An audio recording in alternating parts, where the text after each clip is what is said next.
시편 25편 1절에서 3절입니다. 개역 성경 말씀. 여호와여, 나의 영혼이 주를 우러러 보나이다. 나의 하나님이여, 내가 주께 의지하였사오니 나를 부끄럽지 않게 하시고 나의 원수로 나를 이기어 개가를 부르지 못하게 하소서. 주를 바라는 자는 수치를 당치 아니하려니와 무고히 속이는 자는 수치를 당하리이다. 제가 번역한 내용입니다. 여호와, 당신을 향한 사랑을 위하여 나의 영혼에 받아들입니다. 나의 하나님이여, 나는 서둘러 당신 안으로 갑니다. 나는 부끄러워하지 않을 것입니다. 나를 미워하는 자들이 기뻐하지 못하게 하소서. 또한 당신과 함께한 그 모든 그들이 부끄러워하지 않게 하여 저 헛되게 속이는 자들이 부끄러워하게 하소서. 이것을 서론하고 결론 두 부분으로 나누어서 정리를 한번 해놓은 것 같아요. 여호와, 당신을 향한 사랑을 위하여 나의 영혼에 받아들입니다. 하나님을 의지하는 자는 하나님이여, 나의 하나님이여, 나는 서둘러 당신 안으로 갑니다. 나는 부끄러워하지 않을 것입니다. 나를 미워하는 자들이 기뻐하지 못하게 하소서.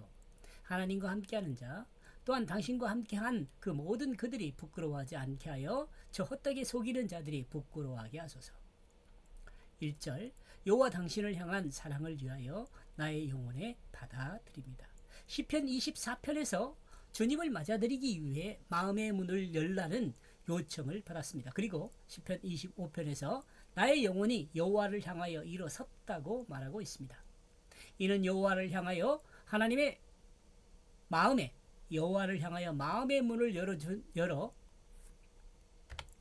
주님을 받아들였다는 것을 나타내주는 말입니다. 보통 사람들이 무엇을 행하여 사는지를 생각해 볼 수 있는데 대부분 사람의 삶은 행복을 위하여 살아간다고 볼 수 있습니다. 그렇다면 행복이란 어떤 삶일까요?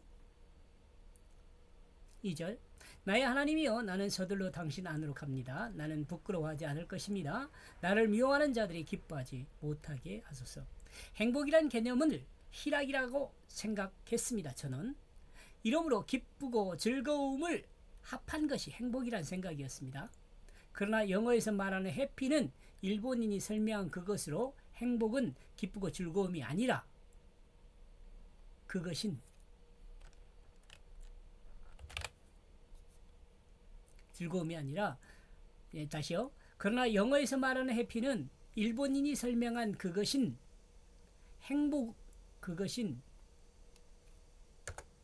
기쁘고 즐거움이 아니라 한자로 말한 그 행복이란 생각을 했습니다. 운이 좋다, 희망하다는 의미를 설명하는 이 행자와 제사 후 나눠 먹는 의미의 복이란 글자를 합하여 그 낱말로 행복을 생각할 수 있습니다. 이러므로 행복은 성경에 계시한 대로 그 예수 그리스도의 그 십자가와 부활을 믿음으로 믿는 자가 그 소망을 따라 영원한 생명을 얻는 그것을 설명하는 말로 정리해 볼 수 있습니다. 그리스도인은 그 소망인 영원한 생명을 예수 그리스도의 십자가와 부활을 믿음으로 나누는 그 영생으로 정리하는 그 말을 행복이란 말로 해야 한다는 저의 생각입니다. 이러므로 복은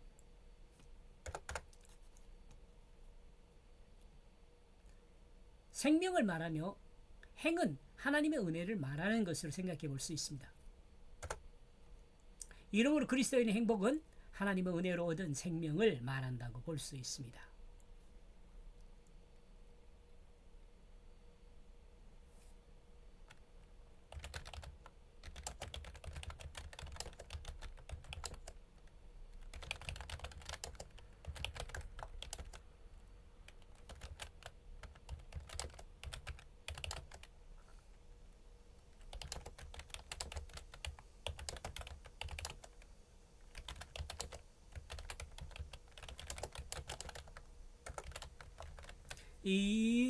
이러므로 다시 그럴까요? 이러므로 복음이란, 이 복음이란 말은 하나님의 은혜로 생명을 얻는 그 길을 안내받는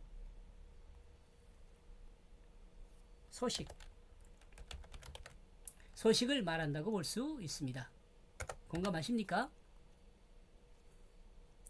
이름으로 행복한 사람은 1차적으로 하나님을 의지하는 사람이란 말씀을 전하고 있습니다. 이 말은 믿지 않는 사람은 동의하지 않을 것이라는 생각이 됩니다. 동의하기가 힘들 것이에요. 왜냐하면 하나님을 믿고 생활하는 사람들을 봐도, 하나님을 믿고 신앙생활하는 사람들을 봐도 불행한 사람들이 많기 때문입니다. 어때요? 그러나 진정으로 하나님을 믿는 사람이라면 행복할 수 있습니다. 진정으로 하나님을 의지하는 사람이라면 영원한 생명을 보장받기에, 영원한 그 생명을 보장받기에 행복할 수 있습니다. 아멘. 이러므로 하나님을 신뢰하는 사람은 우선 부끄러움을 당치 않게 해 주어야 한다고 하나님을 향하여 요청하고 있습니다. 이러므로 하나님을 신뢰한 사람은 우선 부끄러움을 당치 않게 해 줘야 한다고 하나님을 향하여 요청하고 있습니다. 하나님이 원하는 일을 행하고 하나님께서 계획한 일을 행하면서 만약 부끄러움을 당한다면 곧 하나님이 부끄러움을 당하는 것이 되기 때문입니다. 그죠? 만약 하나님의 인도를 받아 인생을 열심히 살았는데 그 인생의 결과가 불행한 지옥으로 향하는 그것이라면, 하나님의 인도함을 받는 그것 자체가 잘못된 것이 되기 때문에 그렇습니다. 그러므로 하나님을 의지하는 삶이 부끄러움을 당치 않는 삶이기에 우리는 하나님을 의뢰하는 것입니다. 또한 하나님께 부끄러움을 당치 않게 해달라고 요청할 수 있습니다. 그리고 우리는 하나님을 대적하는 무리가 우리의 원수가 되는데 이들이 우리로 인하여 기뻐 뛰는 일이 있을 수 없는 것을 알기에 하나님을 의뢰합니다. 또한 우리는 하나님께 요청할 수 있습니다. 하나님을 의지하고 하나님의 다스림을 받는 일이 인생의 참 길이기에 하나님께 대적하는 믿지 않는 사람들에게 우리는 부끄러움을 당치 않을 것이며, 우리로 인하여 믿지 않는 사람들이 기뻐 날뛰는 일이 있을 수 없을 것을 우리는 알고 있죠. 그러므로 이와 같은 내용을 하나님께 아뢰는 것은 당연한 요청을 하는 것입니다. 행복이란 바로 이런 것이란 생각을 합니다. 영원한 생명을 보장받고 부끄러움을 당치 않는 삶이 바로 행복할 수 있는 조건이라는 생각을 해볼 수 있습니다. 또한 내가 어려움을 겪을 때 기뻐 날뛰기보다는 같이 슬퍼하고 같이 어려움을 극복할 수 있도록 돕는 이웃이 있다면 그는 행복한 사람이라고 할 수 있습니다.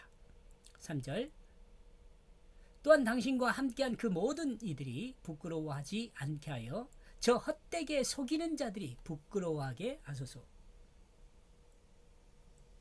하나님을 믿고 신뢰하는 사람은 모든 것을 하나님과 함께하는 사람입니다.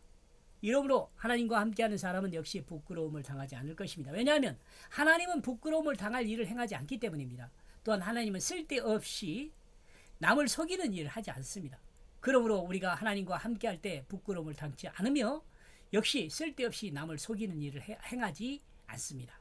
그러므로 우리는 부끄러움을 당치 않습니다. 말씀이 주는 교훈요, 하나님을 의지하면 부끄러움을 당치 않습니다. 하나님을 의지하는 사람은 언제나 하나님과 함께하는 사람입니다. 하나님과 함께하는 사람은 쓸데없이 부끄러움을 당치 않습니다. 쓸데없는 일을 행함으로 쓸데없는 일을 행함으로 부끄러움을 당치 않습니다. 오늘도 하나님을 모시고 사는 하나님 백성으로서 하나님을 의지하며 언제나 하나님과 동행하는 삶이 되기를 기도합니다. 또한 하나님과 함께하는 삶으로 쓸데없는 곳에 마음을 주는 그런 사람이 아니라 하나님을 바라보는 사람을 생각하는 그리스도 안에서 아름다운 형제의 모습으로 살아가기를 기도합니다. 예수 아멘.